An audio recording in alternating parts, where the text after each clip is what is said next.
I interviewed Department of Homeland Security whistleblowers, Health and Human Services whistleblowers, FBI whistleblowers.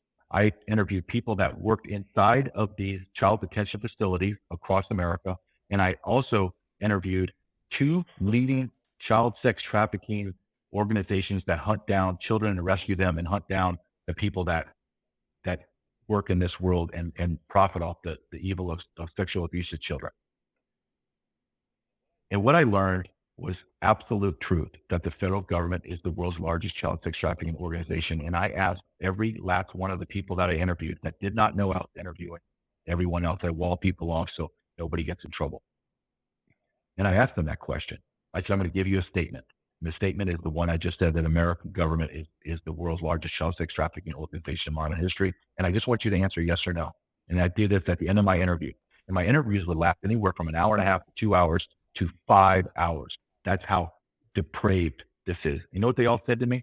Before I could get my last word out, history, they would lean in. I could see them physically, their body leaning into me because they want to tell me. Before I could get that last word out, they would yell at me, shout, yes, yes, yes, yes, our federal government. And I asked each one of them, and I'll just tell you one because I know we don't have a lot of time. I said, okay, you work inside, his name's Carlos, you work inside these child detention facilities. Yes. The people that are running the non-government organizations through the federal government are raping children in those facilities. 2 weeks ago, Department of Justice just allocated that Southwest Keys, which is the one that runs multiple thousands upon thousands of kids in their custody, are raping the children. And I asked him, prove to me, think of me as a guy that doesn't believe, I'm a skeptic. I'm like, I don't believe any of this stuff you're telling me. Tell me some stories that prove it. He told me about 100, but one story that just rang true. He said to me, okay, I'll give you an example. Usually we fly commercial airlines and we fly the children all over. There's 400 child detention facilities across the nation of America, 400, from 10 to thousands of children in these facilities. He said every couple of weeks, they would round us up and say, everybody, they call it escorts. Can you believe it? All the escorts will go and meet at these giant detention facilities to hold children. And we would take 200 to 300 of these children, and we would drive to a private airstrip in El Paso, Texas, about 5 hours away, down to the border. And then on that private airstrip would be 3 Lear jets. And we would put all of our children in those 3 Lear jets.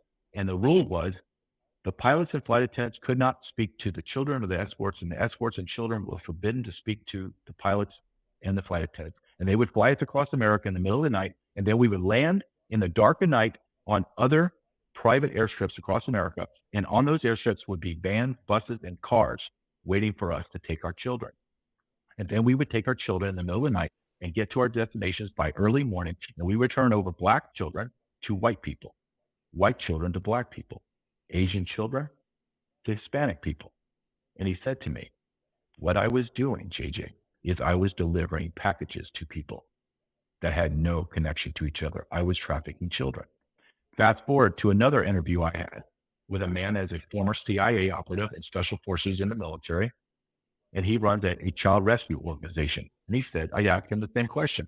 Tell me something that make me believe that the federal government's involved. He goes, having no idea I've spoken to Carlos or anyone else. He said, well, just recently we had intelligence that there were 2 planes flying in the dark of night into Chattanooga, Tennessee. And they're going to hold 60 to 100 children. And sure enough, they set up surveillance and they watched 2 Lear jets fly in the middle of the night with no light. And waiting there are vans, buses, and cars. And they shuttle 100 children into those cars and they leave in the dark of night. Why is your federal government flying children in the middle of the night and depositing them in the places that they're not families? Why? And I ask everyone that's in this business, what is going inside these child detention facilities? And I'm talking to people that we call whistleblowers that go and testify in front of Congress. And they say, under oath, the federal government is involved in child sex trafficking. Every child that comes into our custody, we are releasing to people that are not their family. We have no way to vet them. We are not vetting them, and we are not following up to see if they're okay. And the congressmen and senators say, well, do you know where they are? No, we don't know where they are. They're all gone. How do you lose 500,000